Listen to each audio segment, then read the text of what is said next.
Hello दोस्तों, जैसा कि आप जानते हैं हमने कक्षा 10th की गणित विषय में पहले चैप्टर वास्तविक संख्या को शुरू किया था और उसके अंदर हमने संख्याओं के बारे में और यूक्लिड विभाजन प्रमेयिका के बारे में डिस्कशन किया था।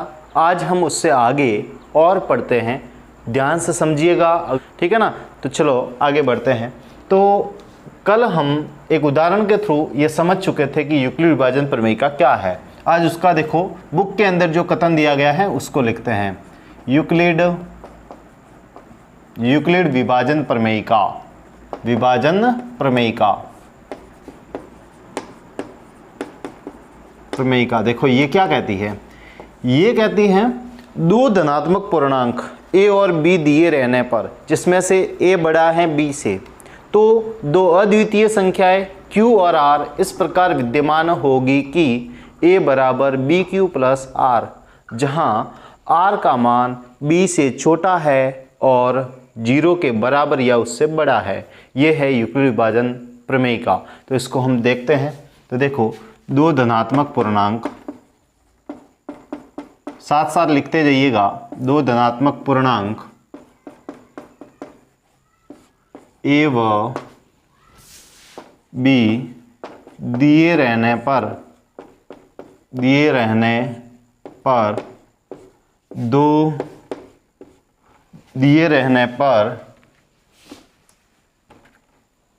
जहां a बड़ा है b दिए रहने पर दो अद्वितीय संख्याएं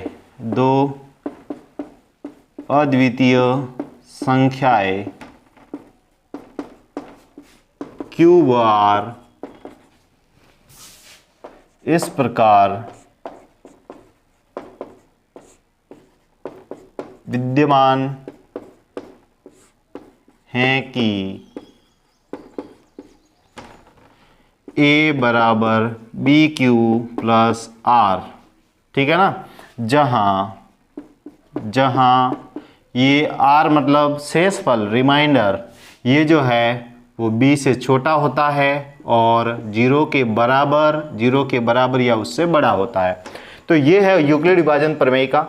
यानी कि इसमें क्या होता है, देखो जो a है ये a बड़ी संख्या है और b छोटी संख्या है। तो ऐसा होता है बड़ी संख्या में छोटी संख्या का भाग देने पर मान लेते हैं भागफल तो है q और शेषफल है r, तब इसको इस प्रकार से रिप्रेजेंट किया जाता है। जैसे मैं b का भाग a के अंदर देता हूं तो मुझे मान लेते हैं कि यहाँ पर q प्राप्त होता है भागफल और शेषफल रहता है r, ठीक है ना।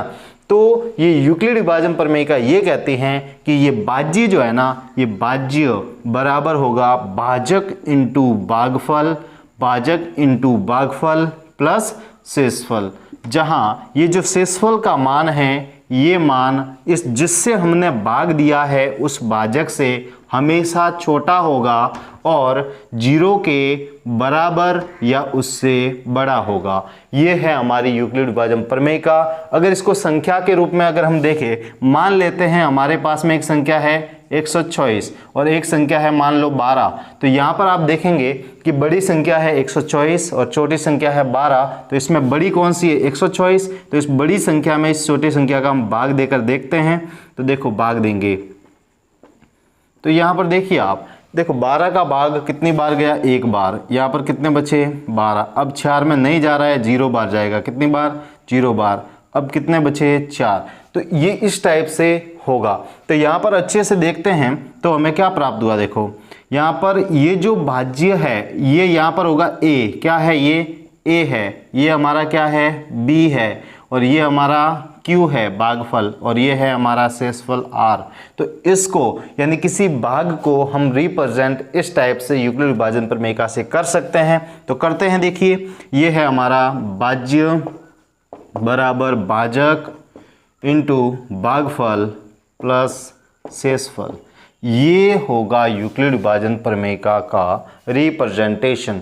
इसमें आप देख रहे हैं कि ये जो शेषफल है ये शेषफल इस भाजक से छोटा है, यानी जो भाजक होता है उससे शेषफल हमेशा छोटा आएगा, कभी भी उसके बराबर नहीं आएगा उससे हमेशा छोटा ही आएगा।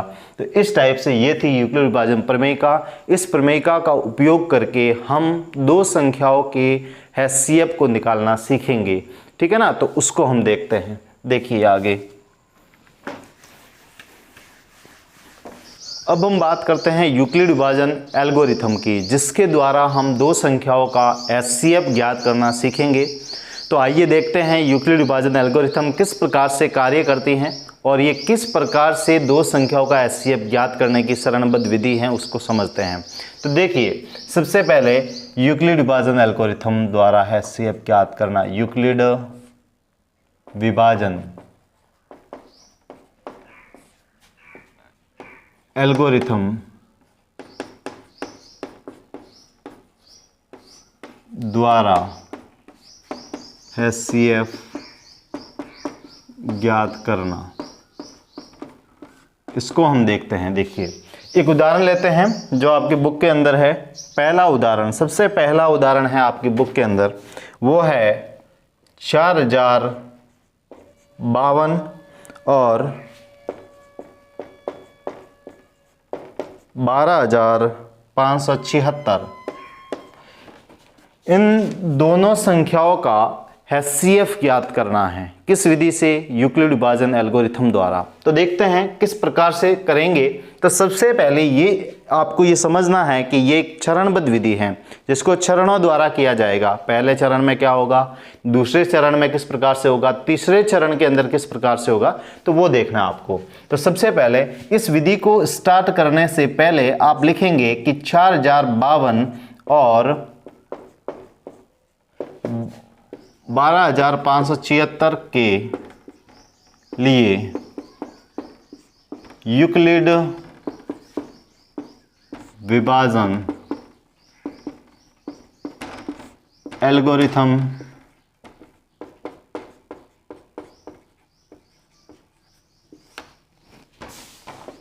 का प्रयोग करने पर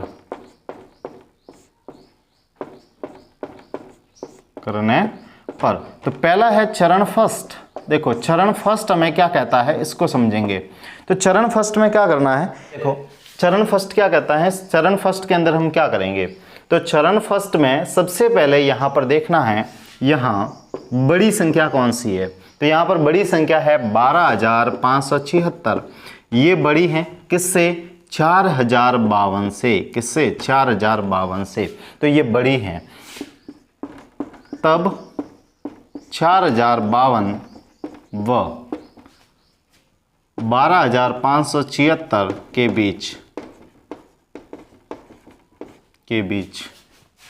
यूक्लिड विभाजन प्रमेयिका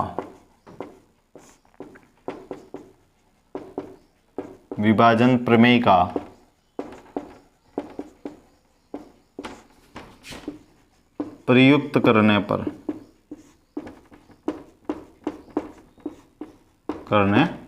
तो देखिए, सबसे पहली बात, इसका इसमें भाग देंगे यूक्लिड विभाजन प्रमेयिका के अनुसार। तो यहाँ पर 4052 का हम छोटी संख्या का बड़ी संख्या के अंदर भाग देते हैं। देखिए, तो यहाँ पर हम भाग देंगे, कितनी बार जाएगा वो देखते हैं। तो जैसे स्पष्ट रूप से दिखाई दे रहा है, यहाँ पर 3 से गुणा करवाऊंगा तो 12000 हो जाएगा। तो यानी कि मैं 3 से गुणा करवा रहा हूँ, तो मेरे पास हो जाएंगे 3 दूनी 6 और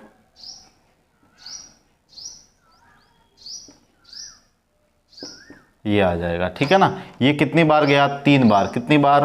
3 बार। अब इसको घटा देते हैं तो क्या आ जाएगा, 0 और यहाँ पर 2 और यहाँ पर 4। अब देखो, ये 420 जो है ये 4052 से छोटा है, अर्थात आगे भाग नहीं जाएगा, और ये है हमारा शेषफल जो कि इस भाजक से छोटा है। अब इसको हम यूक्लिड विभाजन प्रमेयिका के अनुसार लिखते हैं। तो यहाँ पर देखिए, ये है भाज्य, तो भाज्य हैं 12576 बराबर भाजक है 4052 इंटू भागफल क्या है, तो 3 है, और शेषफल कितना है, तो शेषफल है 420। अब यहाँ पर आपको ये ध्यान रखना है कि यहाँ पर शेषफल 0 आया है या नहीं आया। अगर शेषफल 0 नहीं है तो आप इस विधि में आगे क्या करते हैं, देखिए ये जो शेषफल है, इस शेषफल और इस भाजक को लेकर के वापस यूक्लिड विभाजन प्रमेयिका का प्रयोग करते हैं, जिससे हम आगे HCF ज्ञात कर पाएंगे। तो अब देखो ये भाग आपको लिखने की इसमें ज़रूरत नहीं होती है, आप इसको हटा सकते हैं। ये काम जो है भाग वाला आप ये काम रफ के अंदर करेंगे। अब यहाँ पर है चरण नंबर 2, देखिए चरण 2 में आप क्या करेंगे। अब देखो यहाँ पर आपको लिखना है, क्या लिखना है, देखो कि यहाँ पर शेषफल 0 नहीं है तो आप कहेंगे यहाँ शेषफल 420 नॉट इक्वल 0 है। मतलब शेषफल 420 जो है वो 0 नहीं है तो आगे क्या करना है, नहीं है, इसलिए देखो 4052 और 420 के बीच, इसलिए 4052 व 420 के बीच यूक्लिड विभाजन प्रमेय का प्रयुक्त करने पर, यूक्लिड विभाजन प्रमेय का प्रयुक्त करने पर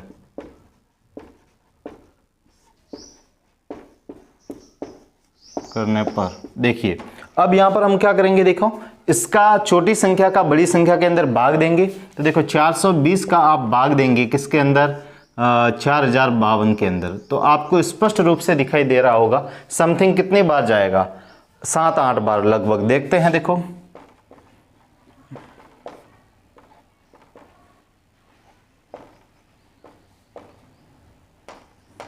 ये तो छोटा हो रहा है, देखते हैं एक बार और।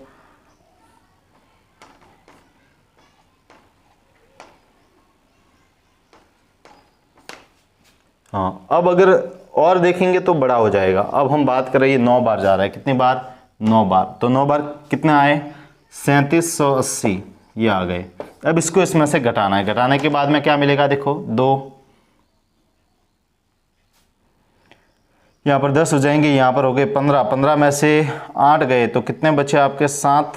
और यहाँ पर देखते हैं, यहाँ पर 9 थे, 9 में से 7 गए तो यहाँ पर कितने बचेंगे, तो यहाँ पर बचेंगे आपके 2, ठीक है ना। और ये इस प्रकार से, तो ये शेषफल है, इसको हम लिखते हैं। तो भाज्य है 4052 बराबर भाजक कितना है 420 इंटू भागफल कितना है 9 प्लस शेषफल कितना है 272। तो इस प्रकार से ये प्राप्त होता है। लेकिन यहाँ पर भी आप देख सकते हैं कि यहाँ पर अभी तक 0 नहीं आया है। तो यहाँ पर ये चीज़ ध्यान रखने की है कि अगर 0 नहीं आता है तो ये प्रोसेस चलता रहता है जब तक कि यहाँ पर 0 नहीं आ जाए। अब हम आगे देखते हैं, ये देखो ये होने के बाद में वापस आगे देखेंगे क्या करना है।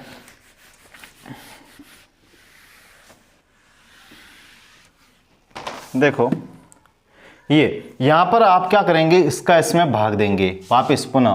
देखो चरण नंबर 3 में देखना, चरण 3 में आप लिखेंगे क्या कि यहाँ पुनः वही तरीका रहेगा। यहाँ पर शेषफल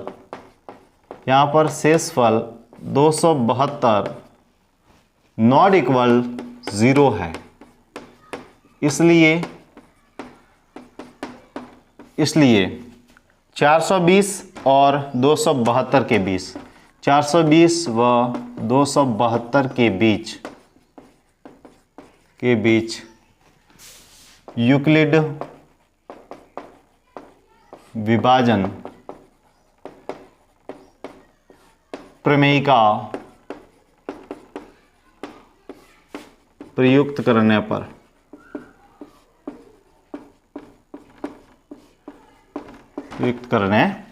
तो देखना है यहाँ पर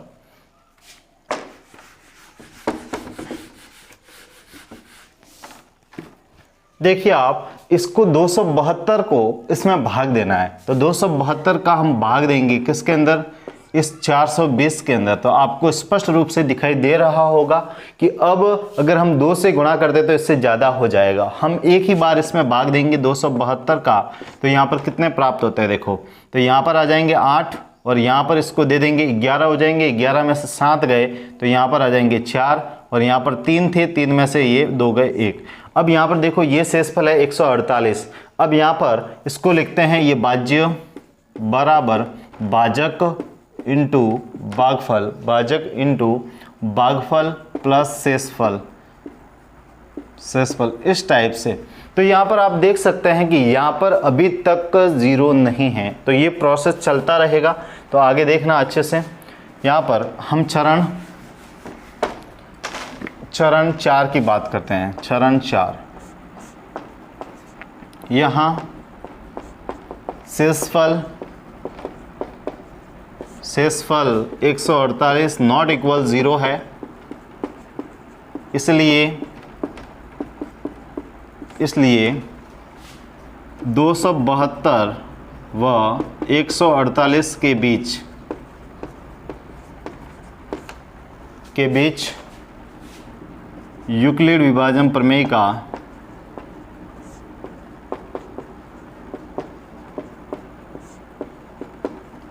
का प्रयुक्त करने पर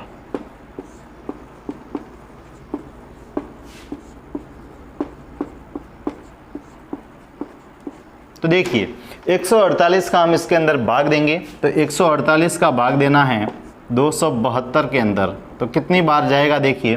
तो यहाँ पर एक बार जाएगा, तो यहाँ पर कितना हो जाएगा, 2 बार कितने आते हैं, ज़्यादा आते हैं। तो देखो एक बार ही जाएगा, 148 हो जाएगा। यहाँ पर बचेगा आपके 4 बचे, और यहाँ पर बचेंगे 2, और यहाँ पर बचेगा 1, तो ये आ जाएगा। तो यहाँ पर देखो भाज्य है 272, भाजक है 148 इंटू भागफल है 1, और शेषफल है 124।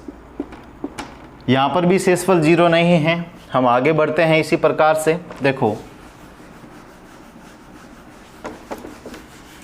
ये प्रोसेस है, इस प्रोसेस को फॉलो करना है। देखिए अब हम बात करते हैं चरण नंबर 5 की। इसके अंदर आप देखेंगे कि वापस तरीका वही है, यहाँ पर शेषफल 0 नहीं है। तो यहाँ पर देखिए यहाँ शेषफल 124 नॉट इक्वल 0 है, इसलिए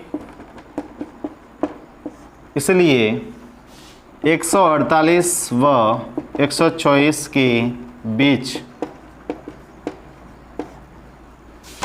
यूक्लिड विभाजन प्रमेय का प्रयुक्त करने पर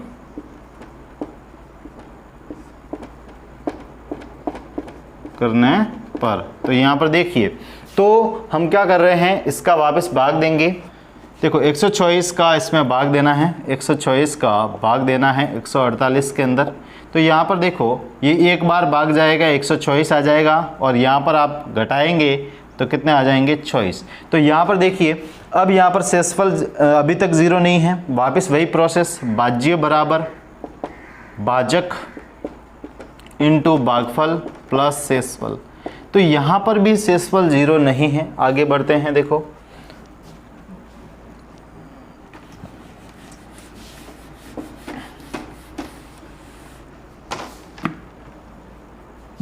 तो यहाँ पर वापस इन दोनों के बीच में, तो चरण नंबर 6, यहाँ शेषफल 24 नॉट इक्वल टू 0 है, इसलिए 124 व 24 के बीच यूक्लिड विभाजन प्रमेय का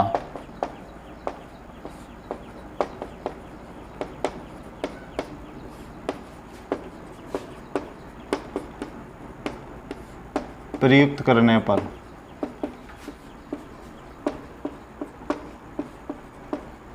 देखिए अब वापस देखना है कि इसका इसमें आप भाग जा रहा है कि नहीं जा रहा, पूरा वो देखेंगे। देखो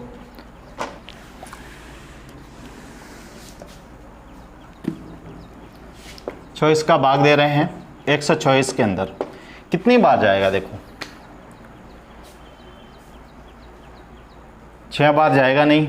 अगर 5 बार देते तो कितने आते हैं,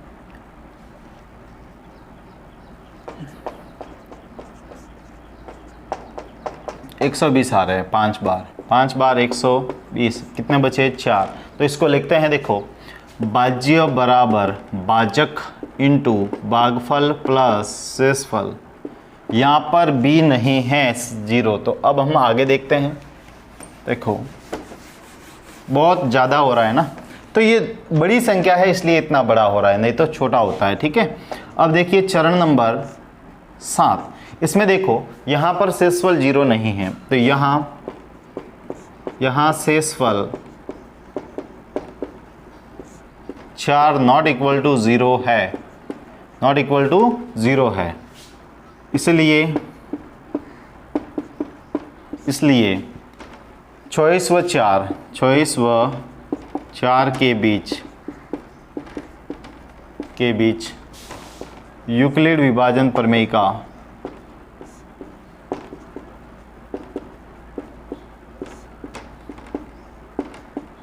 का प्रयुक्त करने पर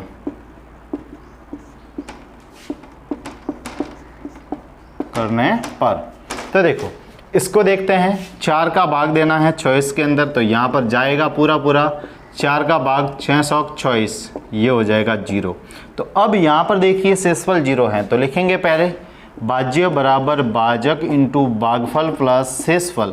तो यहाँ शेषफल 0 है। अब ये समस्या समाप्त होती है, यहाँ हम लिखेंगे यहाँ शेषफल 0 है, यहाँ शेषफल बराबर 0 हैं। इस स्थिति में